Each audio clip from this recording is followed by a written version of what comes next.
हमारी सनातन संस्कृति में 16 संस्कारों में से एक है यज्ञोपवीत संस्कार यानी जनेऊ, जो हमारे भद्रवाही कल्चर में तो बहुत ही शान शौकत से मनाया जाता है। इसे 7 साल से लेकर 14-15 साल के बच्चे तक जब मनाते हैं तो उनके लिए अलग से शादी जितना ही बड़ा फंक्शन किया जाता है। तो ऐसा ही फंक्शन हमारी फैमिली में था। हमारे देवर जी के बेटे का जनेऊ था। और हम सब जम्मू इसलिए गए हुए थे कि जनेऊ अटेंड कर सकें पूरा।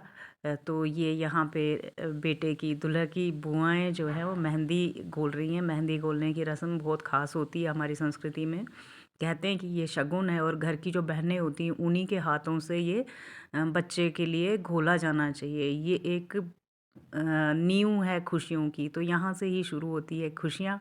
और जनेऊ संस्कार के लिए ये मेहंदी बच्चे की सारी बुआएं मिल के जुल के करती हैं। और इस रस्म में एक रस्म पैसे लेने की भी होती है। वो रस्म मैंने कवर नहीं की। वो बुआएं पैसे लेती हैं घर वालों से। तो जो पापा लोग होते हैं, ताऊ जी ताई जी हमारी तरह, दादू दादी, उन सब से सब ने उनको नेक देना होता है। और ये डिपेंड करता है बुआएं कितना नेगोशिएट कर पाती हैं। तो हमारी वाली बुआएं थोड़ी शरीफ थी तो हम वैसे जल्दी छूट गए। तो मेहंदी वगैरह घोल दी। और मेहंदी से पहले मेहंदी डिनर होता है। और यहाँ पे हमारे शिव पूजन भी था, जो प्याला मैंने विस्तृत वीडियो आपको पहले दिखाई हुई है। उसके बाद आता है तेलाई संस्कार। तेलाई संस्कार जो रस्म है हमारे यहाँ, वो पेरेंट्स से शुरू होती है। जैसे बच्चे के पेरेंट्स उसको सबसे पहले तेल लगा रहे हैं। और तेल तकरीबन नॉर्थ इंडिया में सब जगह में जो सांत की रस्म होती है, वो कटारी पकड़ना, मामा मामी की रस्म होती है। तो यहाँ भी बच्चे के मामा मामी जो हैं कटारी लेकर उसके पीछे बैठे हुए हैं। ऐसा लगता है कि इसकी रक्षा के लिए ये रस्म शुरू हुई होगी, क्योंकि कटारी वैसे भी बहुत ही ज़्यादा शुभ मानी जाती है। तो बच्चे के माँ बाप यहाँ तेलाई की रस्म शुरू कर रहे हैं। तेलाई की रस्म में माथे पे तेल लगाया जाता है, हाथ और पाँव में तेल लगाया जाता है। यहाँ अनाज से भरी हुई टोकरी में बच्चे को बिठाया जाता है।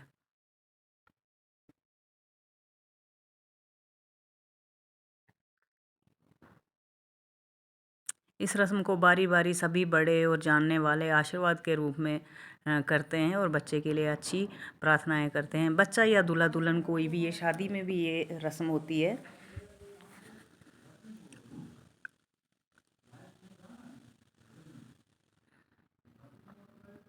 मैं चाहती थी कि ये जितनी साउंड्स हैं वो भी आती, लेकिन साउंड्स बड़ी ख़तरनाक थी तो मुझे वॉइस ओवर ही करना पड़ा।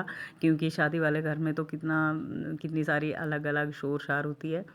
तो यहाँ भी हमारे लोकगीत जो थे वो मिसिंग रहे, वरना यहाँ पे वो गाना जो है गाया जाता, तेला पाया है लाड़े दी बुआ मियाँ, कोई ऐसा वाला गाना होता है। तेलाई के अलग गाने होते हैं हमारे भद्रवाही कल्चर में।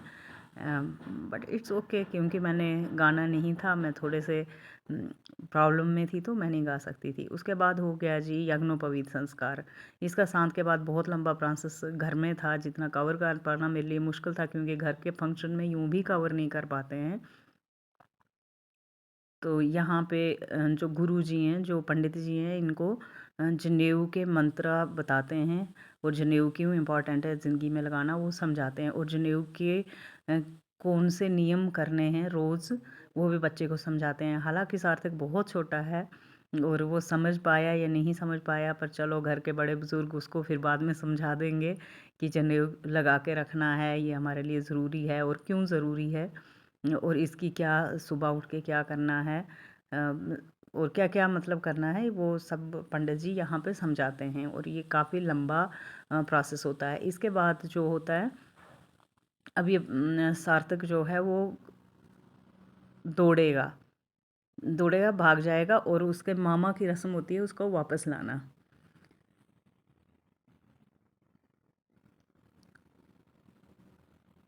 तो यहाँ से ये सांकेतिक वानप्रस्थ के लिए जाना, मतलब मैं गुरुकुल जा रहा हूँ या मैं घर छोड़ के संन्यास ले रहा हूँ, वो चीज़ थी।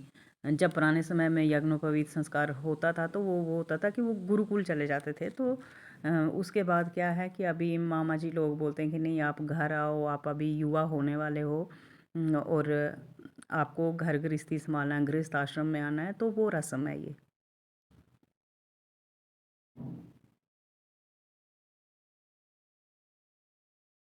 अब यहाँ से सार्थक दौड़ेगा, भागेगा घर से।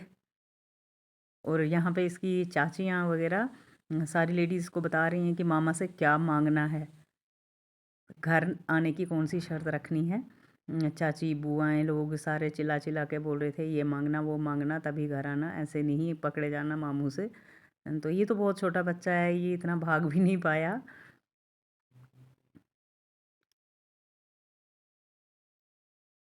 हमने प्लान किया था कि पास वाले पार्क में ही भगाएंगे, क्योंकि रोड तो बिज़ी रहते हैं, कहीं कोई गिरा कुछ हुआ। तो हमने पास वाले पार्क में ही उसको बोला था कि यहीं पे भाग लेना, यहीं पे तुझे मामू पकड़ लेंगे।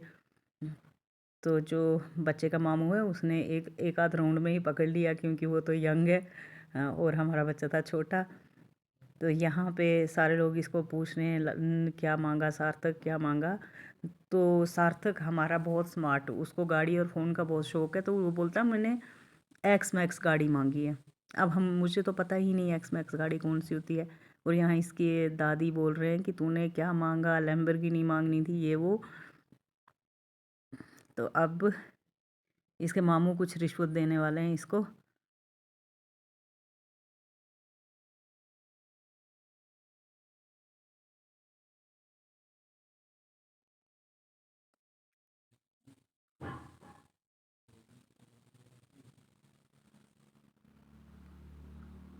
इतना क्यूट लग रहा था ये इस ड्रेस में भी।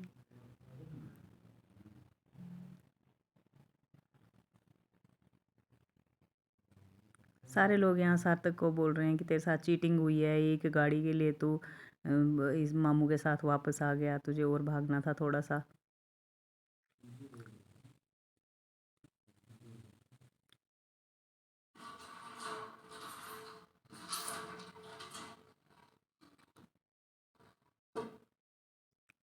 इसके बाद मामा पक्ष वालों की तरफ से इसको भर भर के गिफ्ट दिए गए।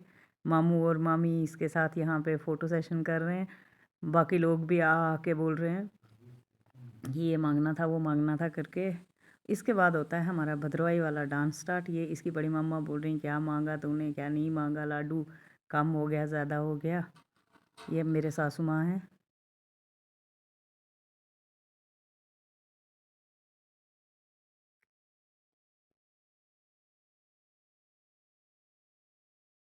यहाँ 8 या 9 मिनट में इसका पूरा हंगामा, पूरा एंथुसियाज्म कैद तो नहीं हो सकता था। और ऊपर से घर का फंक्शन था तो पूरा दिखा भी नहीं सकते थे। उसके बाद मैं इतने लोगों का धन्यवाद भी नहीं कर पाऊँगी लिख के इंडिविजुअली, मगर यहाँ पे चाणक साहब हैं और ये जो छोटा बच्चा है ये हमारी अगली पीढ़ी है। ये मेरे देवर का बेटा है। ये इक्वल उन लोगों के साथ डांस कर रहा है और मुझे पूरा यकीन है कि ये भी बड़ा होकर ऐसे ही हमारे कल्चर को संभालेगा। तो 2-3 पीढ़ियाँ मिलके जब नाचती हैं, टिक्कू नाचती हैं या भद्रवाही ढोल पे नाचती हैं, तो उम्मीद होती है कि अगली पीढ़ी भी हमारी हमारी चीज़ों को संभाल के चलेगी।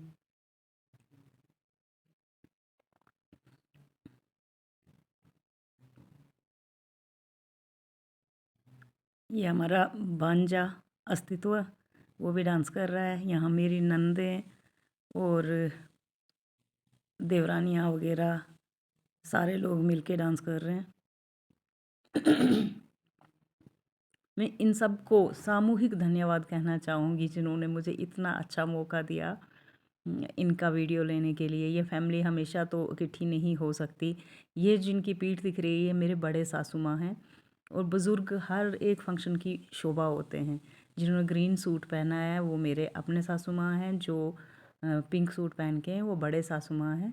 तो ये देवरानी जेठानी का डांस बहुत ही दुर्लभ है, मिलना जुलना ही नहीं होता। कोई भद्रवाह रहता है, कोई जम्मू रहता है, तो ऐसे फंक्शन में जब मिलते हैं तो बड़ा ही मज़ा आता है। इसके बाद ये छोटी सी रिसेप्शन की वीडियो ली। हमने अपना कोड रखा था पिंक एंड येलो, तो हम सब पिंक में ही दिख रहे थे। लेडीज़, नंदे, देवरानियाँ, जेठानियाँ सारे सब ने पिंक ड्रेस डाली थी और बहुत ही मज़ा आया।